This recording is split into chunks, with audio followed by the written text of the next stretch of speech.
Intinya, kota Gwangju ini bener-bener dibikin terisolasi dari dunia luar.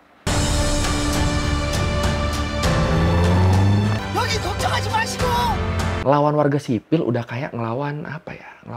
Kemarin kita udah sempat ngebahas aksi di Tiananmen Square di Cina yang berakhir tragis. Nah, ternyata di Korea Selatan juga sempat ada peristiwa yang mirip-mirip. Peristiwa perlawanan rakyat menuntut demokrasi yang berakhir tragis juga. Ya udah kalau gitu, ayo langsung aja kita bahas Gwangju Uprising.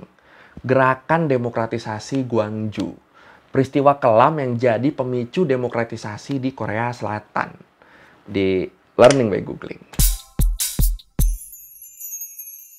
Sebelum kita bahas soal peristiwa Gwangju Uprising-nya, kita harus tahu dulu gimana kondisi politik Korea Selatan waktu itu. Jadi, menurut Association for Asian Studies, abis Perang Korea selesai, kondisi Korea Selatan tuh waktu itu ancur-ancuran banget. Ini sebenarnya udah pernah kita bahas juga ya beberapa kali di video-video kita yang ngebahas tentang Korea. Ekonomi terpuruk, kondisi masyarakatnya juga memprihatinkan banget. Pokoknya nggak sejahtera lah. Ditambah lagi, Presiden Korea Selatan yang pertama, Syng Man-rhee, yang ngejabat selama 12 tahun ini dikenal sebagai diktator. Singkat cerita, Syng Man-rhee ini akhirnya digulingkan lewat demonstrasi. Dan terpilihlah Yoon Po-sun sebagai Presiden kedua Korea Selatan. Selamat. Dan buat mencegah keulangnya kondisi rezim Syng Man-rhee, akhirnya sistem pemerintahan diganti jadi parlemen. Iya, Yoon Po-sun akhirnya cuma jadi kepala negara aja, bukan kepala pemerintahan. Belum jalan 2 tahun, posisi Yoon Po-sun dikudeta lagi sama pimpinan Angkatan Darat Korea Selatan waktu itu, Park Chung-hee. Dan akhirnya naiklah Park Chung-hee sebagai presiden. Wah. Di era Park Chung-hee keadaannya gimana? Di era Park Chung-hee ini sebenarnya kondisi Korea Selatan jadi lebih baik. Banyak kebijakan-kebijakan beliau yang dinilai terlalu ekstrim, tapi hasilnya nggak main-main. Contoh, keputusan beliau buat ngebuka jalur kerjasama dengan Jepang. Kerjasama dengan mantan penjajah mereka. Yang udah pasti ini dapat banyak kritikan keras. Ya gimana nggak dikritik? Korea kan waktu itu belum lama lepas dari penjajahan Jepangnya. Malah mau diajak kerjasama lagi. Ya ini gue ngerti sih perasaan orang-orang Koreanya kayak apa waktu itu ya. Gak cuma itu, Park Chung-hee juga ngerencanain mega proyek pembangunan jalan tol dari Seoul ke Busan. Tapi, karena ngelihat kondisi ekonomi Korea waktu itu yang hancur banget, akhirnya banyak yang gak percaya sama proyek-proyek Park Chung-hee ini. Mereka tuh kayak, mau bangun sebanyak itu, duitnya dari mana? Banyak yang ragu kayak gitulah waktu itu. Dan hebatnya, ternyata semua rencana Park Chung-hee ini berhasil. Di masa jabatannya, perekonomian Korea Selatan berhasil meningkat pesat. Korea Selatan jadi dikenal sebagai pusat industri manufaktur, elektronik, dan otomotif di Asia. Wah, keren ya.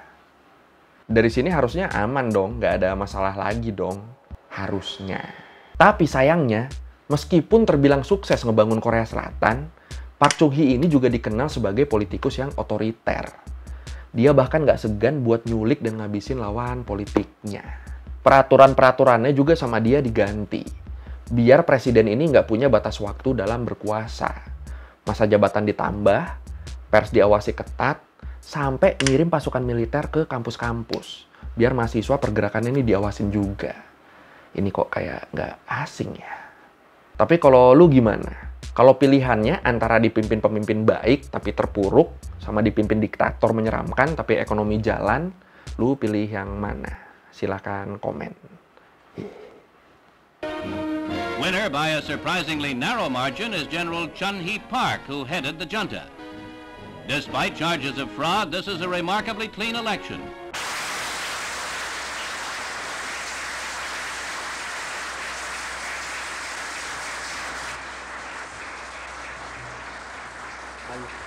Nah, cara Park Chung-hee yang mimpin kayak gini jelas bikin dia punya banyak musuh.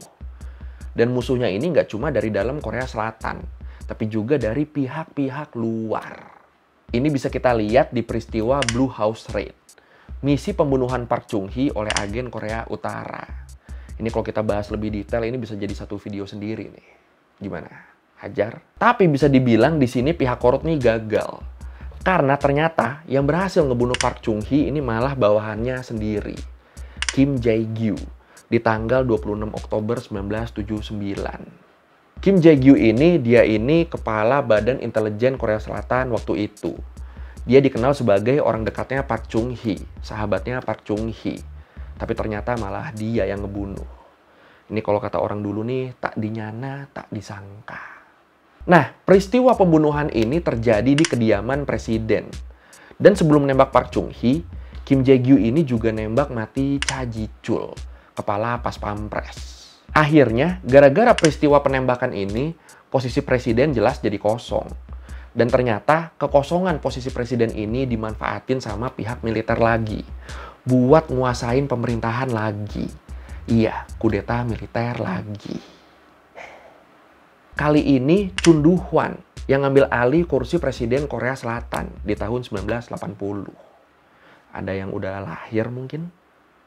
Chun had led a 1979 military coup and seized power for 9 years until 1988, overthrowing civilian President Chae, who took over as interim president following the assassination of Park Chung-hee. Di rezimnya dia, Chun Doo-hwan ini ngebangun narasi kalau militer udah berubah. Saat ini militer masuk ke era yang baru. Era militer yang lebih humanis narasinya. Tapi ya waktu itu orang-orang Korsel udah nggak percaya lagi. Apalagi di masanya Park Chung-hee, militer jadi alat pemerintah buat ngontrol warga sipil, terutama mahasiswa. Akhirnya ya udah bisa ditebak, rezim Chun Doo-hwan dapat penolakan keras dari warga sipil, khususnya dari kalangan mahasiswa dan akademisi.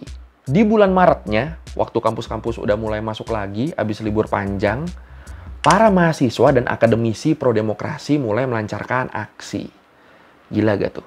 Kelar liburan langsung demo. Terus, di tanggal 15 Mei 1980, para mahasiswa dari seluruh penjuru Korsel kumpul di stasiun Seoul buat melancarkan aksi besar-besaran, nolak kepemimpinan otoriter dan penerapan darurat militer di Korea Selatan.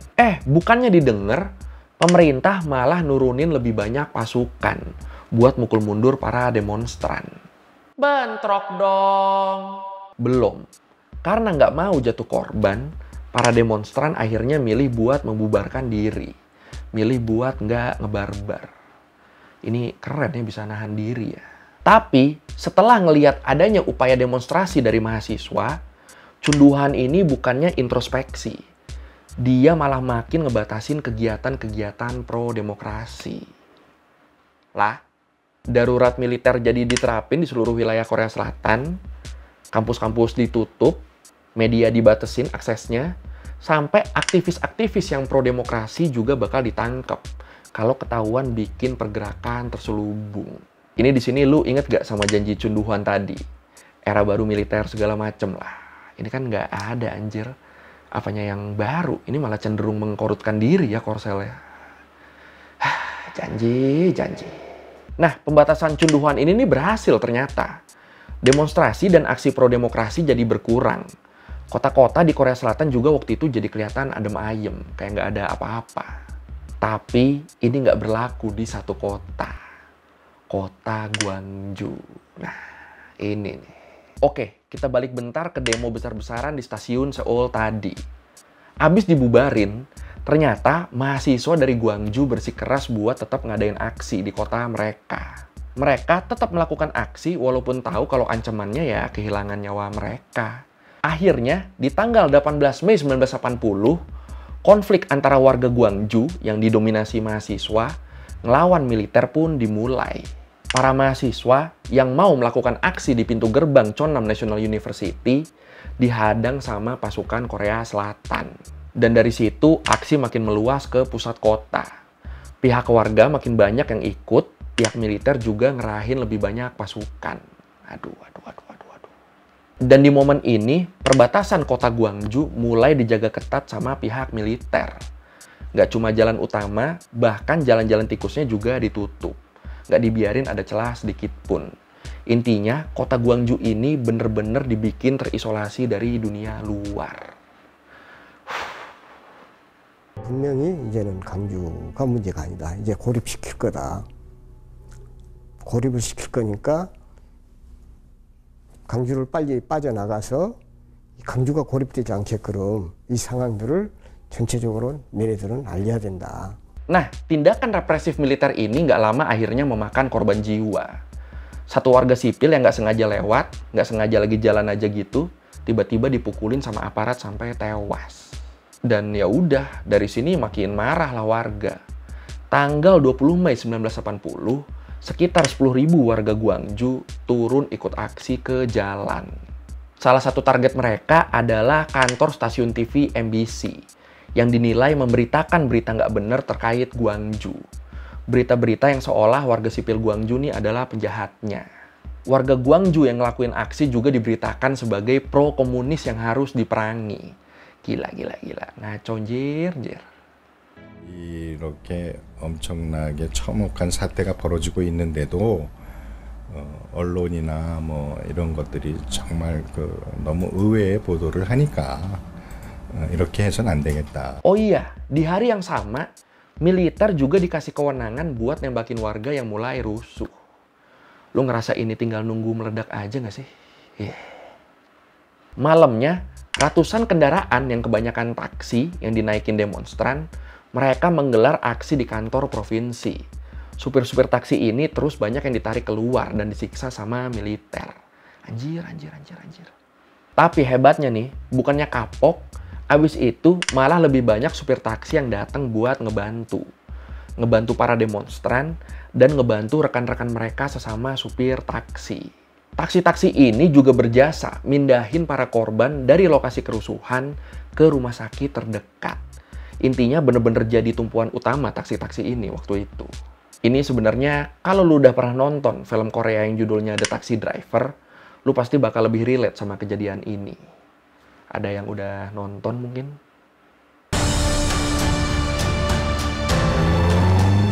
Promise me you're not alone. 여기 걱정하지 마시고.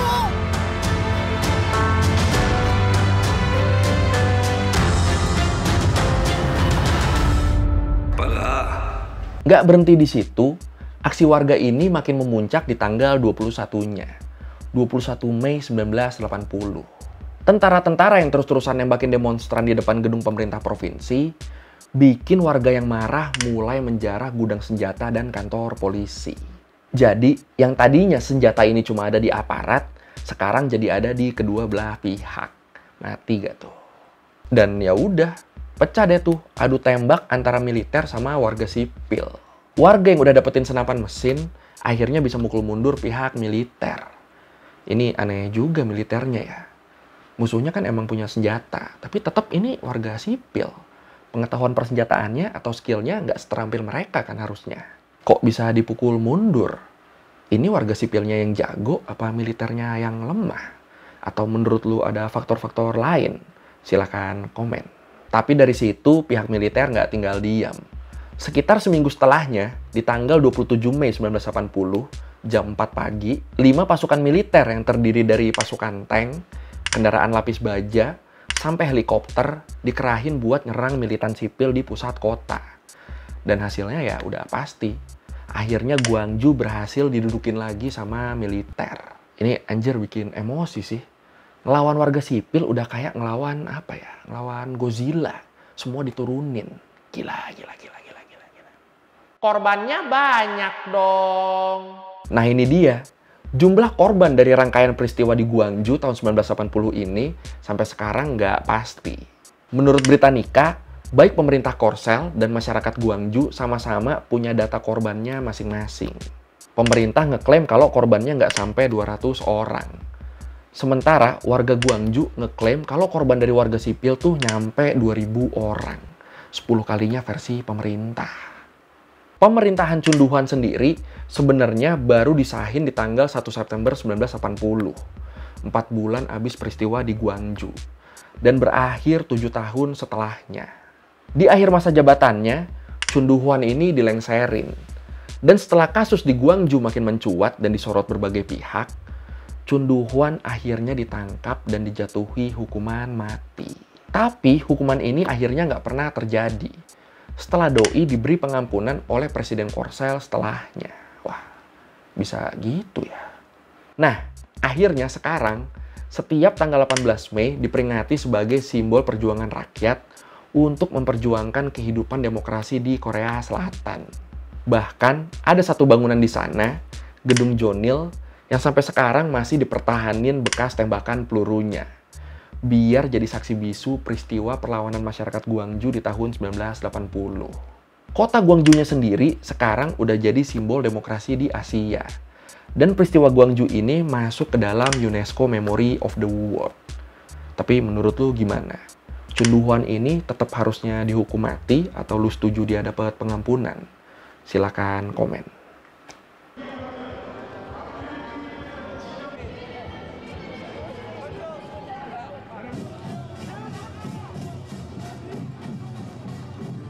Oke, sekian dari Begumi kali ini tentang Gwangju Uprising. Peristiwa yang jadi titik balik kebangkitan demokrasi di Korea Selatan. Kalau lo mau revisi kali gue udah salah, atau lo mau nanya, atau lo mau nambahin yang ada di video, bisa lo tulis di komen. Kita diskusi di situ kayak biasa. Sekali lagi, thank you udah nonton. Jangan lupa like, comment, subscribe. Bye.